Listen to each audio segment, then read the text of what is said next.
नमस्कार। हमारे चैनल जय गुरुदेव उत्तराखंड में आप सभी का हार्दिक स्वागत है।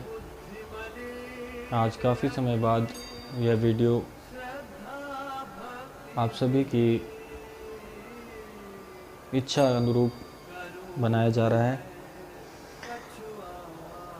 आज का हमारा विषय है जीवन में धन का महत्व।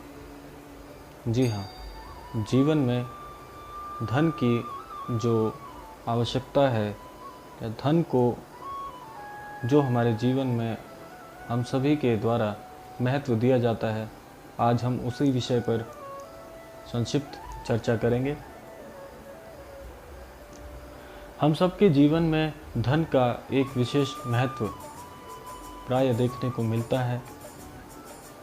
आज के इस कलयुग में हम सभी बहुत ही गहनता से इस बात को जानते हैं कि जीवन में धन की आवश्यकता बहुत ज़रूरी है, लेकिन इसका महत्व जीवन में आखिर कितना होना चाहिए, इस बात का वर्णन इस वीडियो में किया जाएगा।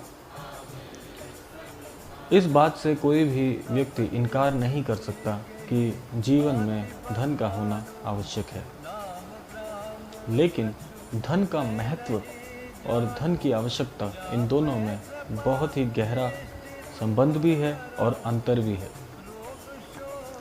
संबंध इसलिए है क्योंकि आज हम जानते हैं कि किसी भी वस्तु के विनिमय के लिए धन की आवश्यकता होती है, लेकिन जो अंतर है वह इससे भिन्न है कि जीवन में धन को हमारे द्वारा कितना महत्व दिया जाना चाहिए, यह हम सभी की आवश्यकता पर भी निर्भर करता है। क्योंकि एक व्यक्ति जो कि बहुत ही गरीब तबके का है, उसके लिए धन की आवश्यकता महज उसके परिवार का भरण पोषण ही हो सकती है, जो कि उसकी पहली प्राथमिकता है। लेकिन वहीं दूसरी तरफ एक धनी व्यक्ति के लिए धन की आवश्यकता और महत्व ज़्यादा अक्सर देखने को मिलता है, क्योंकि धनी व्यक्ति के मस्तिष्क में एक ही बात रहती है कि वह अपने धन को किस प्रकार और विस्तारित करे। वहीं दूसरी तरफ एक गरीब व्यक्ति जो कि अपनी दैनिक दिनचर्या और दैनिक कार्यों के द्वारा जो धन अर्जित करता है, उसे वह अपने परिवार के भरण पोषण में लगाए, यह उसकी प्रथम प्राथमिकता होती है। क्योंकि अगर वह यह कार्य नहीं करता तो उसके परिवार का जो भरण पोषण है या भोजन की प्राथमिकता है, वह पूर्ण नहीं हो पाएगी। तो उसके लिए धन का महत्व प्राथमिकता के अनुसार पहले अपने परिवार के पेट को पालना है, ना कि उस धन को तिजोरी में संभाल कर रखना। यह उस व्यक्ति के लिए धन का जो महत्व है वह अपनी प्राथमिकता के अनुसार वह खुद तय करता है। लेकिन एक धनी व्यक्ति जो कि प्रचुर मात्रा में धन का अर्जन करता है, वहीं उसकी पहली प्राथमिकता जो कि भरण पोषण है वह तो पहले से ही पूर्ण हो रही है, लेकिन उसकी प्रथम प्राथमिकता इस समय धन को संयोजित करने में, धन का संचय करने में या तिजोरी में रखने में ही उसके द्वारा तैयार किए गए अनुरूप और स्वरूप के आधार पर निर्धारित की गई है। यहाँ पर हमें इस अंतर को बहुत ही गहनता से समझना होगा कि धन की आवश्यकता को ही प्रथम प्राथमिकता से जोड़ के देखें, ना कि धन के संचय को ही प्राथमिकता बनाएं। आज के इस युग में ज़्यादातर जो मानुष है या मनुष्य है, वह इसलिए भी परेशान है क्योंकि वह धन को प्राथमिकता मानकर धन के संचय के कारण ही सुख या दुख के चक्र में पड़ जाता है। प्रत्येक व्यक्ति यही विचार करता है कि उसके पास धन की प्रचुर मात्रा हो, भले ही उसका उपयोग इतना वह जीवन भर में ना कर पाए, लेकिन प्रचुरता भरपूर होनी चाहिए। इसी कश्मकश में आज प्रत्येक व्यक्ति दुखी है। क्योंकि हमने जीवन में सीमित संसाधनों को कभी तय ही नहीं किया है। अगर आप जीवन में अपनी प्रत्येक चीज़ को प्राथमिकता के अनुसार तय करते हैं तो आप जीवन में कभी भी दुख का अनुभव नहीं करेंगे। यह इसलिए भी सत्य है क्योंकि आपकी जो प्राथमिकताएं हैं, अगर आप पहले उन्हें पूर्ण करें या जीवन में जो आपकी उपयोगिता वाली चीज़ें हैं आप उन्हीं पर कार्य करके उन्हें प्राथमिक बनाएं, तो आप जीवन में कभी भी दुख का अनुभव नहीं करेंगे। यदि आप प्रचुरता की तरफ अपने ध्यान को आकर्षित करते हुए उसी के अनुरूप कार्य करने में लगे रहेंगे तो आप जीवन के उन महत्वपूर्ण क्षणों को भी खो देंगे या स्वयं ही उन्हें गंवा देंगे जो कि ईश्वर ने आपके लिए तय किए हुए थे। और यदि आप ईश्वर के अनुरूप तय किए गए घटनाक्रमों को अनुभव नहीं करेंगे तो आप निश्चित तौर पर दुख के भोगी बनेंगे। जीवन में सुख और दुख को सदैव समान देखें। इसी विषय पर एक वीडियो पहले भी प्रसारित हो चुका है। जिन लोगों ने उस वीडियो को नहीं देखा है तो कृपया पहले उस वीडियो को देखें और दुख और सुख में समानता के भाव को वहाँ पर समझें। उसके बाद आप इस वीडियो को ज़रूर देखें तो आपको इस बात के अंतर का भली प्रकार से समझ प्राप्त होगा। तो जैसा कि मैंने कहा कि जीवन में दुख का अनुभव तभी हम करते हैं या जीवन में दुख का अनुभव हमें तभी प्राप्त होता है जब हम अपने सीमित संसाधनों के बाद भी यह सोचते हैं कि जीवन में प्रचुरता का प्रभाव बना रहे। प्रचुरता की इस चाह में जब हम अपने उन संसाधनों से बाहर निकल जाते हैं या फिर प्रचुरता की इस भाव को जब हम पूर्ण नहीं कर पाते हैं तो हम दुख के भोगी होते हैं। यह निश्चित तौर पर सत्य है, एक अटल सत्य है। आप अपने जीवन में इस बात को उतार कर देखें कि क्या आप प्रचुरता के भाव को दिमाग में लेकर चल रहे हैं और अगर उसे पूर्ण नहीं कर पा रहे हैं तो क्या आप तब भी सुखी हैं?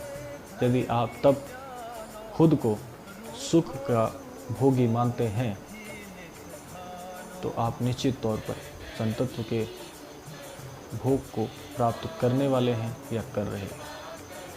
जीवन में वही व्यक्ति सुखी है जो प्रचुरता के भाव को सदैव अपने हृदय से या मस्तिष्क से बाहर रखते हैं। जीवन में प्रचुरता तो तब भी आ जाएगी जब आप सुख और दुख को समान रूप से लेकर चलेंगे। दुख में हम सदैव ईश्वर को याद करते हैं। दुख में सदैव यही अनुभव करते हैं कि यह दुख जल्दी जीवन से चला जाए। दुख हमें नहीं चाहिए, दुख कभी जीवन में ना आए, सदैव सुख ही रहे, सदैव हरियाली ही रहे, कभी पतझड़ ना देखना पड़े। इस भाव को जो लोग दिमाग में रख कर चल रहे हैं आज सबसे ज़्यादा दुखी वही व्यक्ति है, क्योंकि जीवन का दूसरा नाम ही सुख और दुख के चक्र में आपको खुद ही स्वतः ही शामिल कर देता है। और जैसा कि हम जानते हैं अंधियारे के बाद उजियारा आना जीवन का एक चक्र है, उसी प्रकार सुख के बाद दुख का आना और दुख के बाद सुख का आना एक चक्र के समान है। यदि आप दोनों भावों को समानता से देखेंगे तो आपके जीवन में दुख कभी होगा ही नहीं, क्योंकि जब आप दुख और सुख को समान भाव से देखने लगते हैं या दोनों को समान मानने लगते हैं तो आप उस दुख को सुख के बराबर में खड़ा कर देते हैं। यानी कि सुख और दुख जब आपके लिए समान हो जाएगा तो दुख भी सुख में बदल जाएगा, और जब दुख सुख बन जाएगा तो जीवन में दुख आएगा ही नहीं। यानी कि आप दोनों को समान बना रहे हैं, समान मान रहे हैं, दोनों को समान समझ रहे हैं, तो दुख का अनुभव आना असंभव है। यह उसी प्रकार होगा जैसे जल का निरंतर बहते रहना, और जहाँ पर स्वच्छ जल बहता है उसमें कोई भी चीज़ यदि मिल जाए तो वह भी स्वच्छता को प्राप्त कर लेती है। जिस प्रकार श्री गंगा जी में स्नान करने से हम अपने उन सभी पापों को उस गंगा नदी के तट पर समर्पित कर देते हैं या गंगा नदी में समर्पित कर देते हैं तो वह पाप भी पुण्य में बदल जाते हैं और हम स्वच्छ हो जाते हैं। तो इसी प्रकार आप जीवन में सुख और दुख को समान भाव से देखिए और इस समानता के भाव को सदैव मस्तिष्क में लेके चलें तो आपके जीवन में दुख नाम की कोई चीज़ ही नहीं होगी। और सदैव आप सुखी रहेंगे। और प्रकृति का यह नियम है, क्योंकि प्रकृति जो है वह जीवन में सबसे बड़ा सत्य है। जीवन में प्रकृति से बढ़कर दूसरा और कोई नहीं है, क्योंकि प्रकृति ने स्वयं का निर्माण स्वयं से किया है। यदि इस संसार में आपको कोई कुछ दे सकता है तो वह ये विराट प्रकृति ही है। प्रकृति से अगर आप आग्रह करें तो आप शून्य से लेके विशाल तक सब कुछ प्राप्त कर सकते हैं। तो प्रकृति से मांगिए, प्रकृति को अपने दुख और सुख सौंप दीजिए, प्रकृति से समानता का भाव मांगिए, आपको सब कुछ प्रकृति अवश्य उपलब्ध कराएगी। तो सभी से यह बात मैं कहना चाहता हूँ कि जीवन में समानता लेके आइए, प्रत्येक चीज़ को समान भाव से देखिए। जीवन में सूक्ष्म से लेकर दीर्घ तक प्रत्येक चीज़ प्रकृति ने हमें उपलब्ध कराई है। तो सभी में समान भाव रखें, सभी जनों में समान भाव रखें, सभी भावों में समान भाव रखें। प्रत्येक चीज़ को समान भाव से देखकर जीवन में जोड़कर चलें, तो यह सृष्टि आपको अपना रहस्य स्वयं उजागर होते हुए आपको यह बात समझा देगी कि जीवन ही सत्य है और सत्यता ही जीवन का आधार है। आज के अपने शब्दों को मैं यहीं पर विराम देते हुए आप सभी से यह कहना चाहता हूँ कि जीवन में दुखों से घबराएं नहीं, क्योंकि दुख भी जीवन में आपके विचारों का ही संकलन है। आपने अपने मस्तिष्क में जो छवियां बना रखी हैं, वे छवियां आपने अपने मनोभाव से उत्पन्न की हुई है। कोई भी चीज़ आपको बाहर से अर्जित नहीं हुई है। प्रत्येक भाव, प्रत्येक घटना, प्रत्येक क्षण, प्रत्येक होने वाले कार्य आपने अपने मस्तिष्क में पहले ही तय कर चुके हैं। और यह बात बिल्कुल सत्य है कि जैसा आप चाहते हैं वैसा ही आप पाते हैं। इसके लिए आपको बाहर देखने की आवश्यकता नहीं है। इसके लिए आप अपने हृदय में देखिए, अपने हृदय में उस बात को एक दूसरे से जोड़ के देखिए, आपको प्रत्येक घटनाएं वैसी ही होती प्रतीत होंगी। तो इसीलिए अगर आप बाहर संतत्व को ढूंढ रहे हैं, बाहर उस सत्य को ढूंढ रहे हैं, तो वह आपको आपके भीतर से प्राप्त होगा। भीतर से प्राप्त हुआ सत्य आपको बाहर भी वही दुनिया दिखाएगा जो आपने अपने हृदय के भीतर देखी। आज के लिए अपने इन शब्दों को यहीं पर विराम देता हूँ और आशा करता हूँ आपको यह वीडियो पसंद आएगा। जिन लोगों ने, जिन भक्तों ने अभी तक हमारे चैनल को सब्सक्राइब नहीं किया है, कृपया वे हमारे चैनल को सब्सक्राइब करें और हमारे सभी वीडियो या सभी संदेशों को बहुत ही गहनता से सोचें, अध्ययन करें और गुरुदेव के चरणों में खुद को समर्पित करें। जय गुरुदेव, जय श्री राम।